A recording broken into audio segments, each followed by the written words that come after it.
On today's episode of the Glue Guys, just positive, Brian. Stacking positive dubs, Mike. vibes. You know, how can you be down at something like this? We're stacking dubs. 9 in the last 10. The Nets are caliente. Muy. For my French listeners, that means they're hot.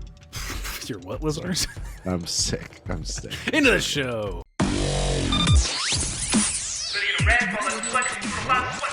Welcome back to the Glue Guys. This is Mike here. Say hello, Brian. Hello.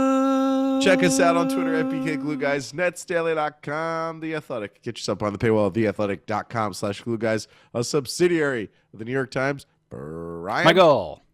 The Nets. Actually, authentically, Dude, for real. truly, fully, and forever. The Nets are back. We got a full roster here, Mike. People are back. The whole game's back. As you said in the tease, the Nets are stacking dubs. They are stacking more dubs than Amazon is boxes for the holidays. You know what I'm saying? The only team stacking more dubs is the Pels, all of a sudden. How about those Pels, Mike? Is this going to be a Pels Nets cast? final? Little Pels pick? Yeah. Maybe. I am authentically, I'm always happy to be with you. I'm always happy to be podding with you. It's good to see you. But I'm especially excited to be podding with you because this team is fun. And I'll say this, Brian, you know me. Mm-hmm. When a story like the Nets have been sniffing around John Collins comes up from friend of the show, Sham Sharania, I usually dive in nose first. Mm-hmm. You know, this snout's going straight into that buzzard pie. Okay. But I don't even care. We're going to talk about trades. This is an official mailbag episode, and there's a trade question in here. Sure. And I will lightly touch on that. Yeah.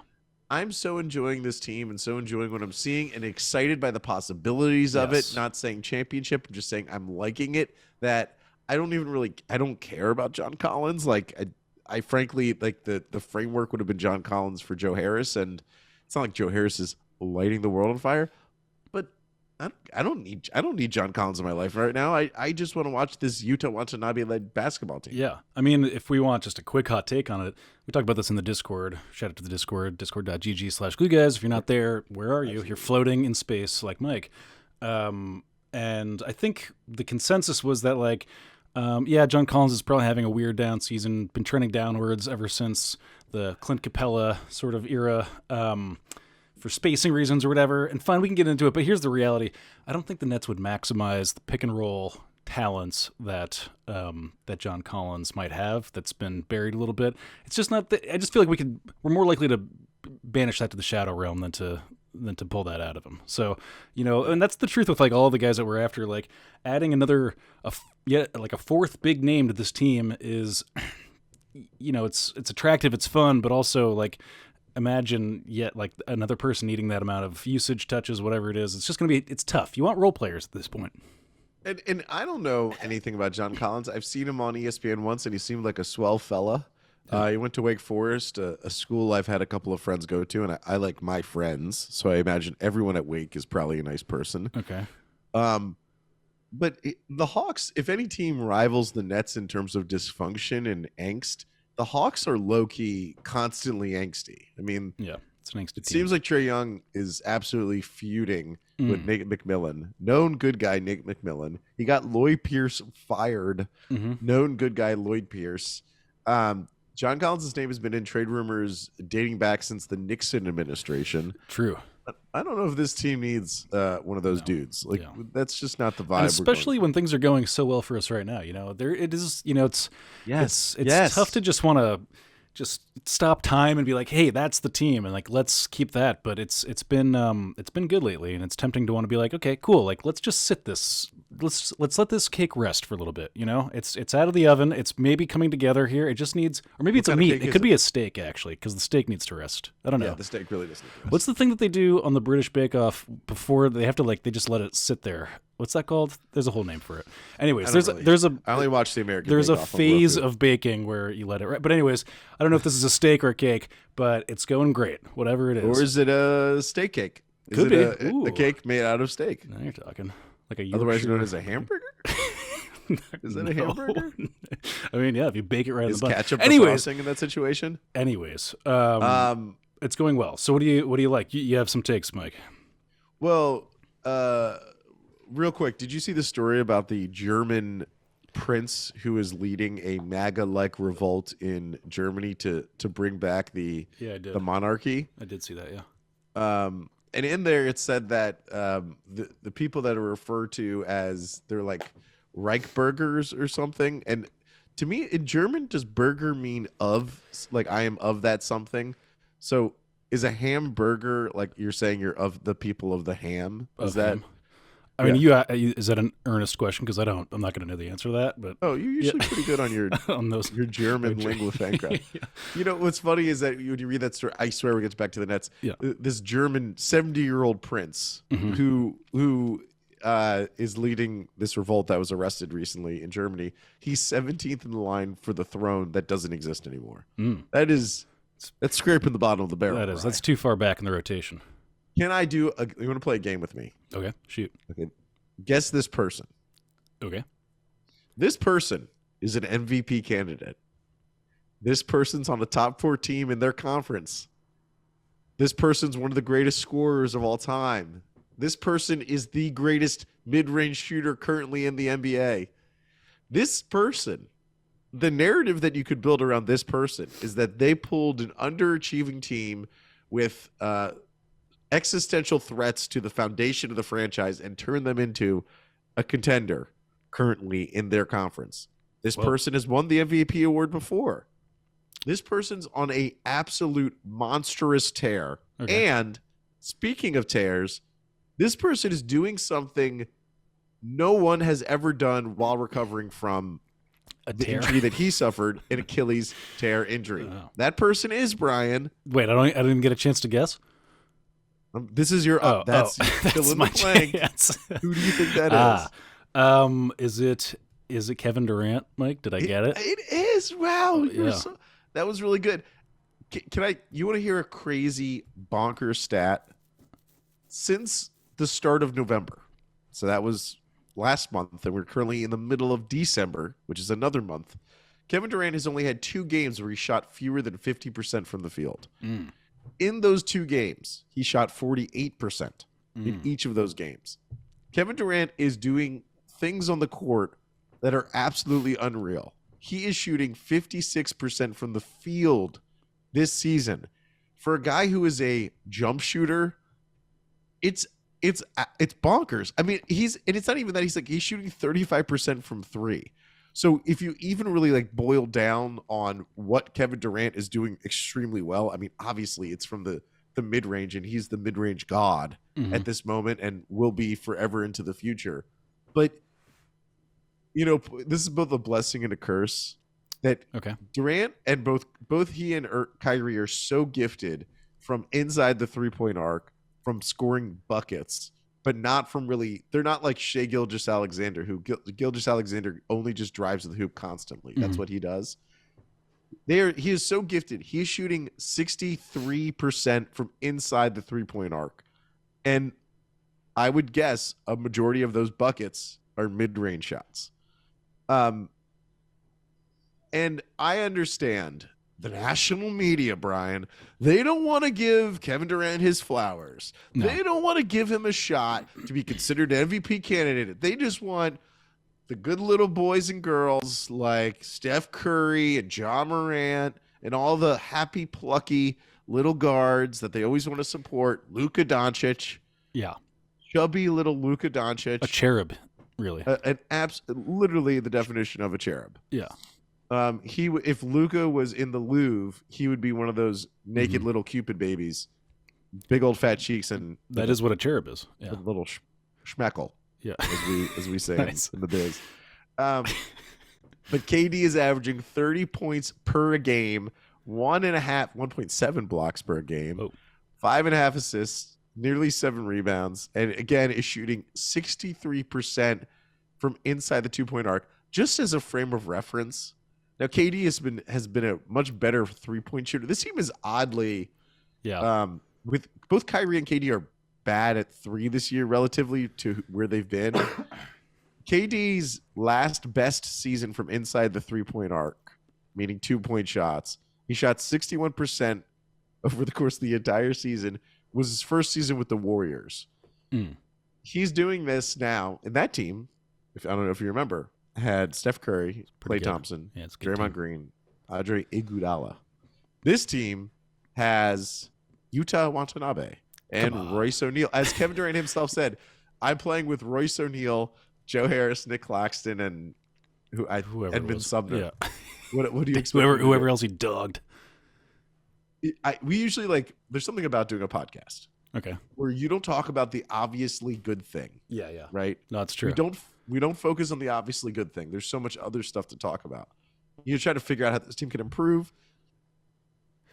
I think it's only right to really be like, hey, just so everyone's aware, what Kevin Durant's doing is not only like good for him, it's like great for everyone. Historically in the history good of basketball. Yeah. Again, it is so hard to be that good from the field if you're not a Dwight Howard dunker, or, I mean, frankly, that's really like if you're just like a post player who nums on pick and rolls. Yeah. Right. What have you seen from Kevin Durant this year? Do you like what you're seeing? I That's do the like thing. It's like where I have a long thing I know I want to say, but I have nowhere to end it. Yeah, no, so I it's just good. go, Well, hey, do you like Kevin Durant? my other thing is just like I hate the MVP conversation. I think it's I think it's a flawed, sort of random people voting for it behind the scenes, pulling levers that we can't see, behind the Iron Curtain, and and so I don't like it. But also so I don't totally engage on a yearly basis with what the actual metrics are for who wins it and who doesn't. And I mean, is he and you can tell me, Mike, is he head and shoulders above the competition in terms of where he should be? Or I mean, where's he going to fall in the MVP voting here? Is he going to be fifth? How bad are they going to dog him is my real question. Yeah, I mean, I think he's gonna. I think fifth is very accurate for just being off the top of your head. Because if you do look at all the categories, like who's doing really great this year, Luka, Tatum. I mean, Luka's incredible. His usage has gone up, which didn't seem possible. I think there's some stat where Luka touches the ball a third of the game, and if you consider that the other team has the ball the other half of the game, it's a sizable chunk of the possessions. Of course, there's Jason Tatum and Anthony Davis has shown up, and you go on down the list. There's the NBA is fantastic. Shai Gilgeous-Alexander, if we're gonna go real wild, is having a monster year. He's having a monster year. It's quite a thing. The thing I really want to drive home on Kevin Durant is when he tore his Achilles. Okay. And he came to Brooklyn. There was a discussion, and we had it here on the show, about what would Kevin Durant be? What was the reasonable expectation? And the line that people continually said was he would be late stage Dirk Nowitzki. He'd be a very good scorer, extremely great shooter, but kind of unathletic. We never listen to people, and we shouldn't start. This is more evidence of it. We never listen to these people. Now, his road to this point in his career, let's just say it hasn't been smooth, right? Since the Achilles tear, he didn't play a whole year. I was doing a behind the scenes narrative podcast on the fact that Kevin Durant was going to play in that first year in Brooklyn, because now you remember we were recording an episode with Evan Roberts the night the NBA shut down, and one of our first reactions was literally, oh my God, maybe Kevin Durant comes back this year whenever the season starts. And we edited it out of the podcast because it felt like poor taste. I like how you're using "we" here, but yeah, no, we did do that. But yet, okay, of course, and he played 35 games in the first year that he was back. Last year, played 55 because he had that knee injury that totally destroyed the season. Yeah. Now he's playing an insane minutes load still. I mean, last year he was actually averaging more minutes per game. I don't know if people know that, but he was last year by a minute per game, half a minute per game, not that much, 30 seconds. So I shouldn't go that crazy with it. But the injury, if you looked at all the statistics going back to the time of my narrative podcast about Achilles injuries, every single one pointed to these. It was a dozen cases across the NBA. Patrick Ewing was one of them when he was 35. Kobe was one of them when he was 35. These Achilles tears and oh, your career completely craters. I mean, Kevin Durant does not, there's no, I was how do you give credit for this? But it is freakish that this injury that we used to think was just a career ender, at least a career diminisher, he is shooting 63% from inside the 2-point line and averaging 30 points per game and is the most efficient scorer in the NBA. It's quite at a the thing. age of 30 quattro. Quite a feather in the cap, Mike. Let's do this. Quick break coming back. We got to dive in that email. Yo, okay, let's do it. We're back, Brian. Let's just jump right into that email bag. And that's first up, cheer boy, Andrew Magnota. He says, "Hey, glue guys," in the cadence of Goonies. A few things have come to mind since... I never thought about that, by the way. That's pretty good. A few things have come to mind since the Nets win over Mike's Wiz Monday night. Let's go Wiz! The meme that I love that meme keeps rearing its head. I got to tell you more about that. Monday night, regarding the idea that all the Nets' recent wins have been against teams with significant injuries. First, is it only the Nets who are playing these undermanned teams? Are teams resting star players against the Nets specifically? I don't really know, but I'm guessing players who are injured are sitting out multiple games, and the results are generally mixed. Second, are the Wizards actually terrible? Kind of seems like it doesn't make a difference whether Beal plays or not. Porzingis seems disliked by all of his teammates, and Kuzma might be their best player. I was at Nets Wiz at Barclays on November 30th, and I kept looking at the scoreboard to see if Bill was in the game or not. He had 25 points, but no impact whatsoever. Thirdly, what would you consider success in this upcoming year-end stretch for the Nets? Raptors, Pistons, Warriors, Bucks, Cavs, Hawks, Hornets. 4-3, 3-4, 5-2. Best. Andrew, thank you. That was a great email. Andrew, if you want to hear my Wizards Wizcast thoughts, you can listen to my other show, The Tape Boys, with my other friend, David. You got me scared for a second. That seemed... If you had a secret Glue podcast, Guys and the Tape Boys, you like that? It's Not an bad. adhesive, really good based theme. Really good. The Wizards are particularly bad if they don't have Kristaps and Beal. The Nets have truly feasted on teams where the top people are out. I could go through the schedule to like really analyze it, but I mean the fact that the Hornets game was a scary game, and I didn't know half the people playing in that game for the Hornets is something. But as even Nick Friedel, famous Nets hater himself, said, you got to give the Nets credit. I mean, like, you know, they've won. They have 2 4-game winning streaks with a loss to the Celtics. Not an embarrassing loss wedged in between. This is a real. We're seeing real stuff. Well, there's also like the optics part of it, and I know it pained you to see, but like last night when the Nets were beating up on the Wiz periodically, I don't want to talk about it. You know, there was kind of like a vibier tone to the game than we'd seen in previous. Like the Hawks game. There's just like a little bit more, and it's really encouraging to see Ben Simmons be part of the vibiness. Like he'll drop a between the legs, weird little drop off pass to a trailing Kyrie Irving 3 that doesn't go in, but is fun to watch anyways. Or just like things are happening a little bit more dynamically in flow, a little bit more read and react. And you know, we haven't talked about Ben Simmons that much in his recent return, but he's looked quite good, Mike. The whole thing's starting to come together. The cake is rising. Back to the cake. I mean, what I really liked about the Wizards game last night, I understand that what happened. I mean, Kristaps didn't look correct the whole game. I actually watched it back this morning. You can see that little tension in the back. He just didn't look good at all. And then they took him out of the game, and we saw a lot of Jordan Goodwin, who I did not know existed. Picked him up in fantasy because he had 6 steals and then 5 steals and then 2 steals, and I need steals, Mike. So he got an absolute steals vulture. Yeah, that's right. But the Wizards game would have been a classic game the Nets would have lost in the past, where if they had a bench performance that they got out of Utah, Cam Thomas, and Seth Curry, I think they combined for 17 shots, and they each scored 1 field goal from the field. Now, Cam Thomas got to the free throw line, so he added 3 more points to the free throw line, but horrible shooting from your bench. But TJ Warren, also a bench player, was 6 for 10, very reliable. Pull-up jumper. We're seeing that rough outline of what TJ Warren could be for this team. I've liked it a lot.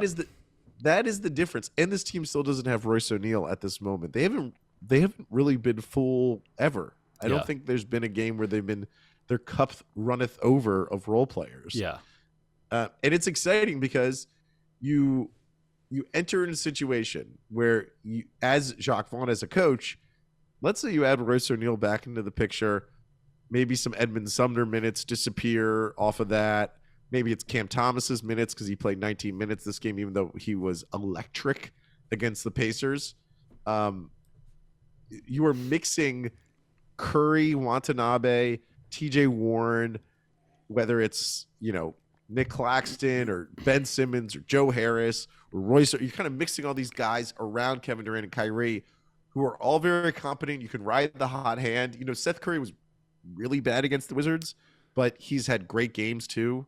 I've actually liked how Joe has leveled off a little bit. Why be negative? Sure, they've beaten bad teams, but or teams that really don't, aren't that good. But the Hawks team, the Hawks are a fighting team in the East. Fighting out there. I do want to get to this though. Stretch coming up. I think this is an important end of the year stretch that people need to really grasp their minds around. The Nets we're recording this on a Tuesday. The Nets don't play again till Friday.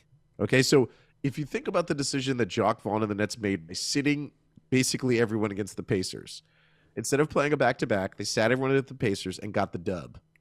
Then they get those. So they got Saturday, Sunday off, the starters. They played Monday in Washington.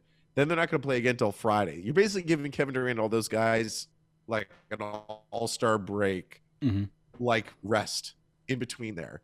You play Friday, and then it's Sunday, and then you're off Monday, Tuesday, you play Wednesday against the Warriors. Off another game, then Friday against the Bucks. There are rest opportunities leading into big games that you can get W's. The biggest games they have for the rest of the year involve that stretch of Warriors, Bucks at home, and then Cavaliers on the road. Now, what do you want to see? You want to see all three straight. You just want to see dubs. This team has just been getting dubs. But if you see even one W and a very competitive other two, and the rest of the teams that they end up playing are bad teams relatively, well, you start feeling pretty good about your Brooklyn Nets. If you see two dubs against that triumvirate of the Warriors, Bucks, and Cavs, you're feeling really good. Yeah. If you see three dubs, well, put your bets in Vegas because this team's going all the way. All the way to get what trophy is the NBA championship trophy? I mean, it's Larry O'Brien. I still think it's called that. Yeah. But did you see they renamed did they? Every trophy? They renamed it? The MVP trophy is now known as the Michael Jordan MVP trophy. Okay. They're also going to give out a trophy for most clutch player of the year. Oh. Which is going to be named after Darren Williams. Did you see that? Got it. Nice. Got him. No, but they actually will be giving out that trophy. Yes. Yeah. You blew right past it, but I did want to spend a little bit of time on TJ Warren, who has, I think he's going to be a really meaningful player in the rotation, especially like if and when we get to that playoffs that you're speaking of, Mike. It's a rare player because he's not like not athletic, but he's not like traditionally athletic, but he's got just like high dexterity, it's just a very like good hands, high skilled. There's things too that like he hits shots that are sort of, they're kind of like, if you ever play like NBA 2K and like, because it's a video game, there's like an algorithm, there's like balls squirt out and it'll be like a 6-foot shot and somebody actually takes like a set shot and like a full blown, like full extension. Like he makes those types of shots, which like, in actual life are not super good and don't often go in. But it's just a very natural feel for the game. I just feel like it's a real stabilizing force, especially in as the bench shores up. I'm pretty optimistic about our early takes on TJ Warren actually mattering on this team long term. And what he fits nicely with Ben Simmons, because Simmons is all, transition buckets, drive. Like he had a couple of moments that I watched on NBA.com where you can watch like every shot attempt. And even the shots that he missed, now, two of them where he was like fading away from the bucket while he was driving, which is the classic, I don't want to get fouled. But at least there was the aggression of going towards the bucket to try to hit a running jumper or whatever it ended up looking like. But TJ Warren fits with him because, you do transition with Ben, you do dunks with Ben or whatever it is, great passing with Ben. And then if things kind of like bog down, you have TJ Warren to do like a very, very poor man's KD, Totally. mid-range No, god. he creates order a little demigod, bit. if you will. He creates a little order out of their chaos. Like those two guys, Nick Claxton and Ben Simmons, like are good at like kind of thriving in the chaos that they create. And then if it doesn't work out and like balls kind of squirt out places, people like TJ Warren who can just like weirdly make difficult shots from odd like anywhere kind of within the mid range. It's just a really good. It's a nice way to make order out of the chaos in an instant. I just don't want to put too much on TJ's rehabbing body. You know, All right. Okay. All I right. just Take the air out of it. Go ahead. No, I just want him to feel like not everything. Not like you know how like LaMarcus Aldridge had 4 good games and we're like, oh my god, this is a 4-headed monster. Yeah. And then he disappeared and his body turned into dust. Yeah. Went full Tin Man. Like Thanos snapped it. Let's keep TJ Warren let's don't put too much on his plate right now. Speaking of too much on our plate, let's get another email on our plate. That's cheer boy Ed Carson. That's Ed Carson for you, everybody. Coach Jacques Vaughn has been such a massive, in all caps, upgrade over Nash that it has me wondering, what do you think the dynamic was like when Nash was head coach? Huge question mark. Was JV just biting his tongue the whole time, or do you think Nash simply wasn't listening to him enough? Big fan of the pod, and thrilled you've been able to get back to basketball talk / just shooting the S. I'm not sure what that means, but because of the Kyrie stuff. Good to be back. Yeah, I mean, I don't know. Are we giving Jacques Vaughn enough credit? There's people out there who still seem loath to give credit to Jacques Vaughn, and it might be due at this point, Mike. It might be due. I will take again. My email is nutspot@gmail. All apologies sent to me, president of the Jacques Vaughn fan club. Yeah. Even though even when the Nets were winning, people were like, "He's still a shitty coach." It's like, well, how do we? Everyone, can we go through the receipts, Mike? We not only did we predict it would happen, right? That's the first thing. Like people were like, "That's a dumb idea, and it's not going to happen." Don't get dunked on, loser. And then 2. Okay, if it happens, he's not going to be good. Double dunked on. We beat Indiana on pure coaching prowess alone. Like I would assert. If I had to make a comparable, Nash was JFK and Jacques Vaughn is LBJ. LBJ, nice. And like LBJ, Jacques Vaughn planned for Nash's removal. My gosh. I mean, do we really think LBJ had nothing to do with JFK's death? Do we really, Brian? I'm glad we can segue into what this last half of the episode is really going to be about. Conspiracies, JFK conspiracies. There was I think Kyrie said it after the Wizards game. It was something about how Jacques Vaughn will actually tell the players if they're not doing the right thing, essentially. It's not like he was burying Steve Nash, but it was something to that effect. That Jacques Vaughn will tell you if you're not doing the right things defensively. And we talked about this before, but there's that clip of where Kyrie doesn't run the play that Jacques Vaughn seemingly wanted him to run, and Jacques called a timeout. And what was it last night? I think it was going into the second quarter. The Nets had only played for 90 seconds, and Jacques called a timeout because the Wizards made like a mini run. Now, the quick timeout can be a grating thing over a long period of time, but it's such a stark contrast to Steve Nash, who just had no idea when to call a timeout. I don't think he knew that he had them. I don't think he knew that was an option for most of the time. So it's this like, it's the honeymoon phase. Sure. Fine. I mean, he was on, I like the idea of was Nash just not listening to Jacques Vaughn? I don't know. I think it's, Steve Nash was the head coach, and when he said he wanted things done a certain way, everyone else kind of had to follow in line. It's not like Jacques is biting his tongue as described. But the players have responded to him, and it wouldn't be the first time that an assistant coach was elevated to the head coaching role, and he's done better. I mean, you can see up in Boston, Joe Mazzulla took over for Ime Udoka, and the Celtics are just as good as last year, if not just continuing their greatness. Yeah. So it is possible. And he's doing a great job. They are a much better defensive team under him. Nash's record was 2-5 this year, and Jacques is 15-7. Let me ask you this: would the Nets be as good as they are? Like, is Jacques Vaughn better than Steve Nash in your mind? Should we really not go crazy? I'm not going to go too crazy. I mean, like, and I don't. usually read into like press conferences and stuff like that. But it does seem like Jacques Vaughn has a different level of preparedness. He has different things to say going into and out of each game, and there's just a little bit more, I don't know, kind of cognitive power going into each night. It seems like. By the way, I don't know if you saw the Edmund Sumner.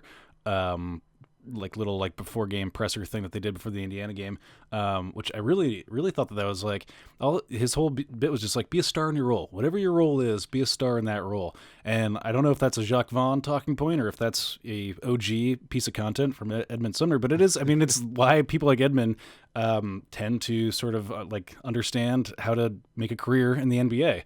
It's like on the given night, whatever the role is, like really internalize that, become the role, and then be good at it. And he kind of exemplified that perfectly in the transition from the Indiana game to the Wizards game. And then I look at people like, we're going to get to this is going to dovetail super nicely into our next email, Mike, which is that's going to be from Cheerboy Matt Duelka. Matt Duelka, thank you for writing us. He says, hi, just says hi, period. Hello, Matt. I own a Cam Thomas rookie card, so maybe this is a bias email. Sure. Okay, so just setting the table here. I see all of these trade scenarios for Cam Thomas this year, but don't we want to think about next year? Kyrie is probably, in italics, not coming back. Cam has been a focal point in most games Kyrie has missed. Why don't we think we'd keep him to give him a huge role next year as a possible starter? Also, Katie loves him. Thanks. Love your show. Love you, Matt. Some thoughts there. Well, first of all, like tip of the iceberg, Kyrie Irving's contract situation. We don't have to get there yet. We got plenty of time for that this offseason. But has this recent winning streak made you think about what to do with Kyrie Irving going forward?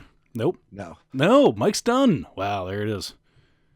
Yeah, I don't think there's any way the Nets give him anything more than a year.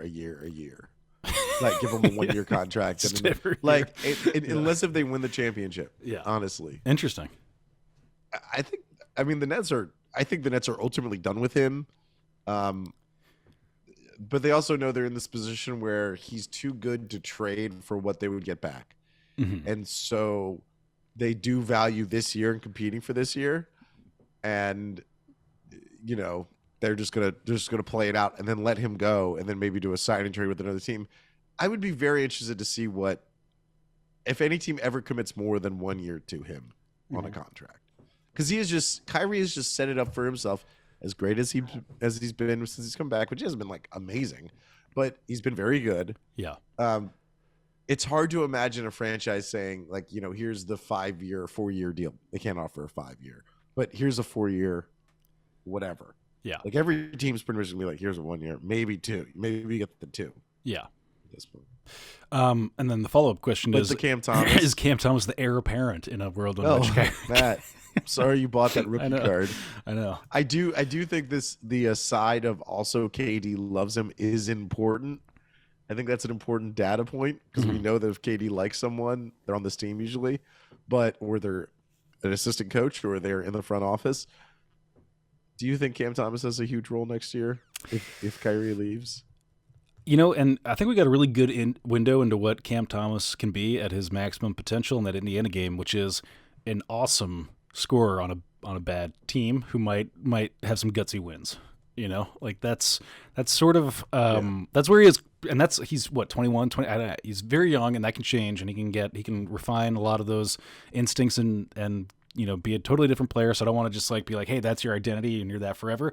Presently, that's sort of where he's at. I haven't seen a ton to move me off that point, which is a great thing to have. I mean, it's awesome to be like, and going forward for Jacques Vaughn, like if we want to do a whole nother rest of the starters night, like I'm here for it. Those are super fun games. Like that was great.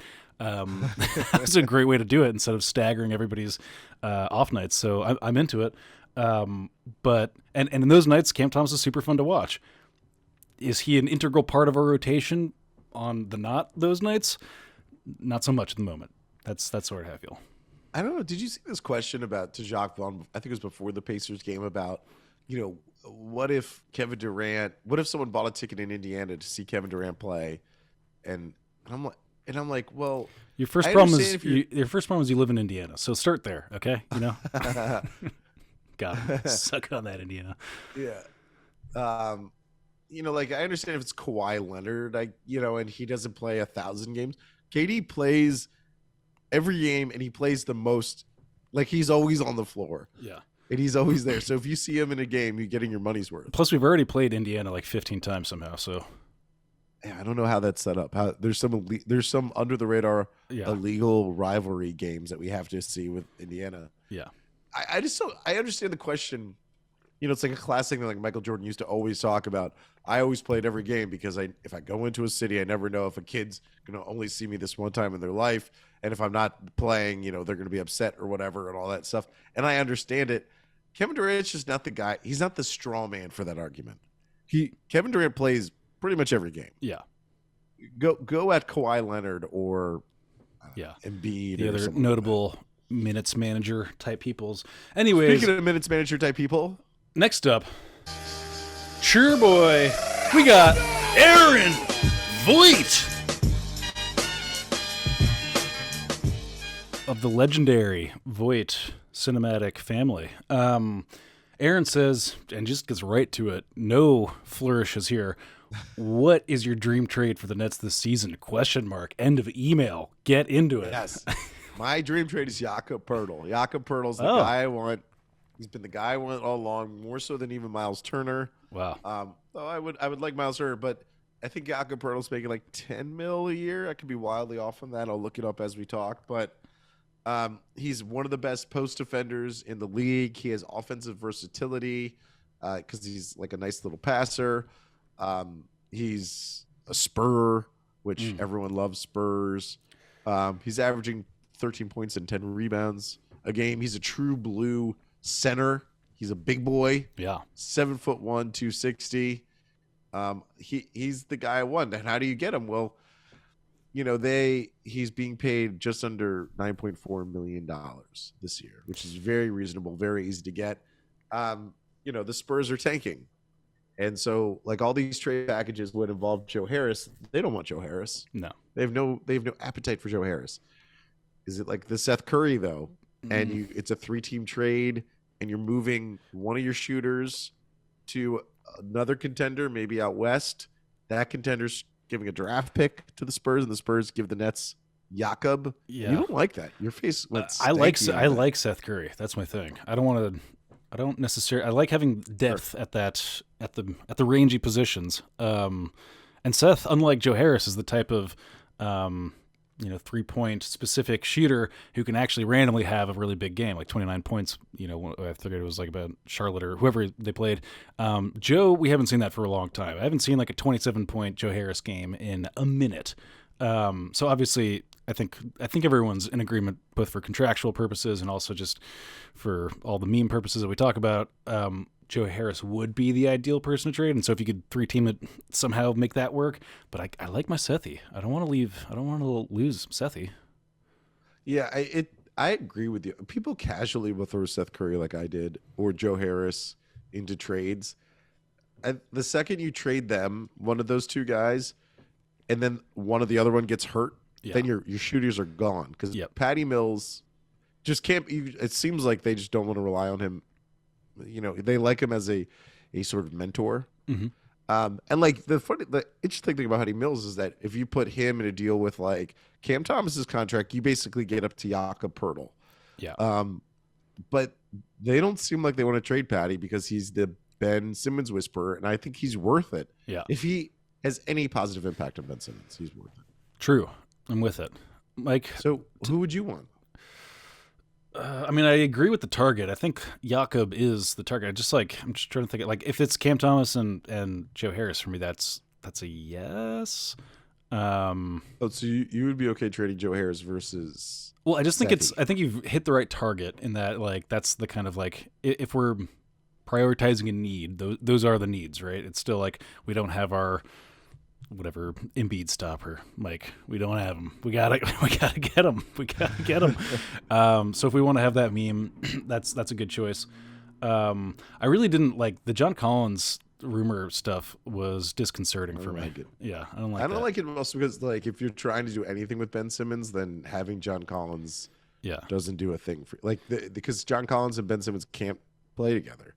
Whole problem with John Collins is that he's not a good shooter. Well, and that wasn't always the case though. I mean, his like shooting dropped off. He's like a good spacer in that he can he can hit a set three, but he's not like it has to be a pretty stable like where he needs time to get that three off.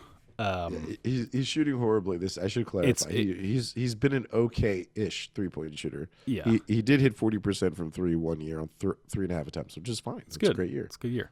So yeah, I mean, I think I agree with you. I'm trying to think if there's anyone else that like jumps off the page where it's like, ooh, gotta have him. Like Eric Gordon's name has been out there, and okay, like what does he give you that Joe Harris and that my idea of Eric Gordon is like he's a little more versatile offensively, but I haven't watched him play honestly in 2 years, so I have no clue if he's still Eric Gordon or if he's like, just an old man Eric Gordon. I have no idea. Yeah. But we talked about this before. You know, if you look at their starting lineup, however you want to say who's a starter, but Kyrie, KD, let's say Joe Harris, Royce O'Neal, and Nick Claxton. Well, then you still have then Ben Simmons on the bench, Seth Curry, Markieff Morris, Yuta Watanabe, TJ Warren, Cam Thomas. Like you do actually have. You're going to begin to actually have a glut of players. And so the equation is, okay, do you combine two of the guys who are like C-level players to upgrade to that B level? You know, two of the C's plus a first gets you someone really good. That's the trades I'm looking at. Can we also, I just want to bring up trades of yesteryear that didn't happen. And how about the sophomore slump, capital S slump of Scotty Barnes? Because that is an outrageous drop off. What's happening there? But let me ask you this: would you have taken Jaylen Brown now for Kevin Durant? As great as Kevin Durant's been, it's like, well, Jaylen Brown's been pretty awesome. He's been pretty good. I mean, the idea that they wouldn't have traded Scotty Barnes for Kevin Durant right now looks like rafflecopter big time. Yeah, it's not. Yeah. That is a bad idea. Let's take it out. Let's get one last in there. And I think we know who it is. It's a special one, Mike. That's Cheer Boy. We got Lou esta vez. Lou sends in a voicemail to us. Send in your voicemails. That's what I really want. This is very long, and this is why it's coming at the end of the show. But Lou Estevez, one of our best listeners, one of the absolute gluiest Mount guys. Rushmore, absolute Mount Rushmore. He sent in this 3-minute and 40-second voicemail, and we're going to play it in full. What's up, mis hermanos pegamento? Hey, what's up, Glue guys? This is Lou Estevez leaving a requested voicemail message. I love this idea, by the way. And I know you're going to get a lot of emails and messages about the current Nets win streak, Vaughn's coaching, all kinds of stuff. I'm going to go completely off the rails here and get like a different subject in, and that is Ben Simmons. I just wanted to talk about Ben Simmons and how I see almost like a mini killer comparison here with him in Game of Thrones. Game of Thrones spoilers ahead, just so people know.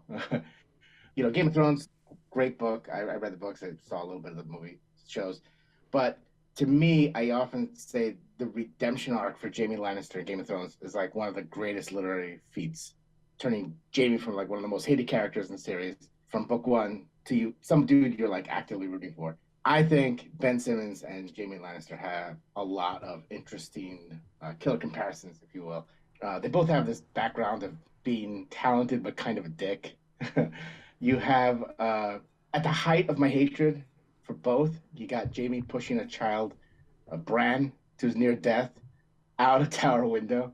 And that corresponds to me, Ben Simmons in the playoffs against the Nets when he was with the Sixers, laughing at our babyface Jared Allen getting elbowed in the face. Like, that's the peak Ben Simmons hate for me.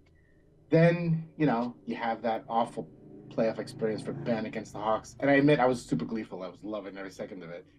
And this corresponds with Jaime getting captured in the books.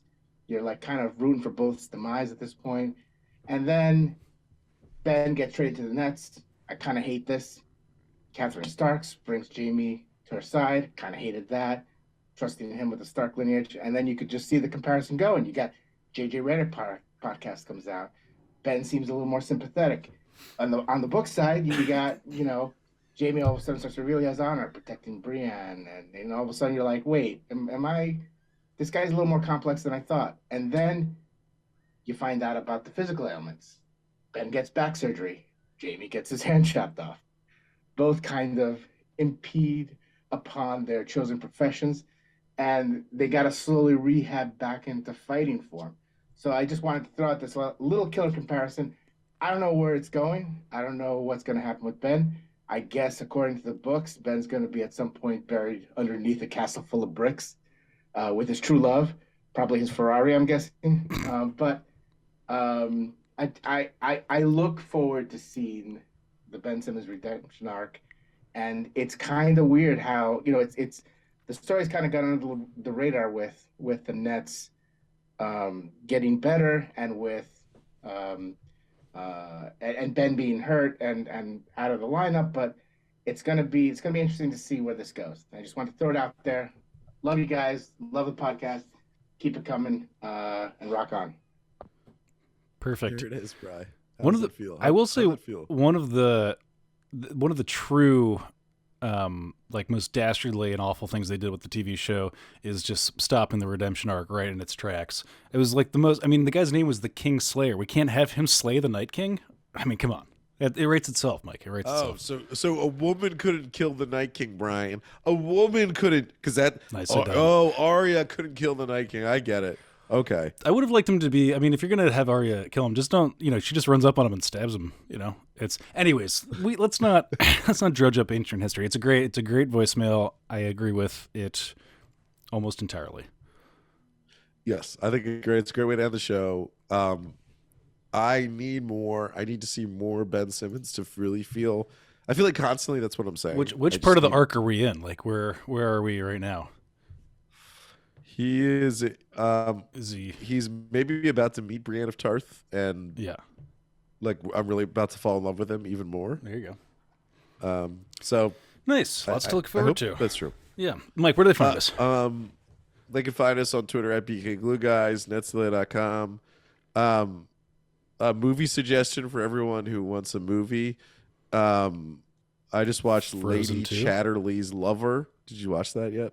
Sorry, I said Frozen 2 where you're saying the name of it. What was it? Lady Chatterley's Lover. No, I missed that one. It's a Netflix movie where it's very explicit. Oh. What are you trying to... I'm just a little saying. softcore? Yeah. Okay. Nice. It's really good. Find us on Twitter at BKGlueGuys, Discord. Yeah, discord.gg/glueguys. You're missing out if you're not there. Thanks, guys. See you around. Kya.